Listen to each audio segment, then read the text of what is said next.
আসসালামু আলাইকুম। আজকে আপনাদেরকে একটা জিনিস দেখাবো, যে জন্য নিয়ে যাচ্ছি। মানে আজকে আমি জোহরের নামাজ পড়তে যাওয়ার সময় একটা জিনিস দেখছি, হঠাৎ করে লক্ষ্য করলাম।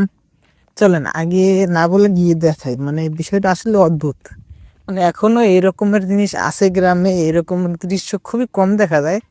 আজকে আমি দেখতে পেলাম। আসলে বিষয়টা কেউ চোখে না দেখলে বিশ্বাস করতে পারবে না। এই দেখেন, এই যে আমি রাস্তা দিয়ে যাচ্ছি, আমি ক্যামেরাটা ঘুরাই। এই যে দেখেন আমাদের রাস্তা, রাস্তার উপরে গেল কই আছে,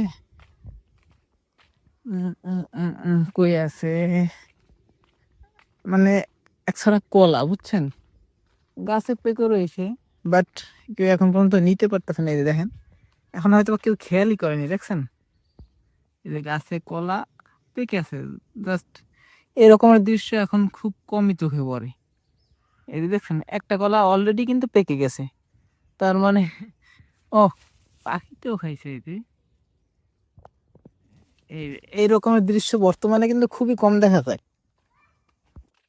যে কারণে আপনাদেরকে দেখাইলাম জিনিসটা, যে এই ধরনের দৃশ্য খুবই কম দেখা যায়। যারা শহরে আছেন তারা তো মনের ভুলেও দেখতে পান না এরকমের দৃশ্য, বাট গ্রামে যারা আছেন মাঝে মধ্যে হয়তো বা দেখা যায়। তবে এইভাবে গাছে কলা পেকে থাকে, এটা কিন্তু খুবই কম দেখা যায়। এই কলাটা আমাদের না, মানে সামনের বাইরে আরেকজনের, হয়তো বা এখনো দেখতে পাইনি, যে কারণে এখনো রইছে। বাট এরা যদি দেখে কেটে নিয়ে যাবে হয়তোবা। তো এই ধরনের দৃশ্য খুবই কম দেখা যায়, যার কারণে আপনার কাছে শেয়ার করলাম।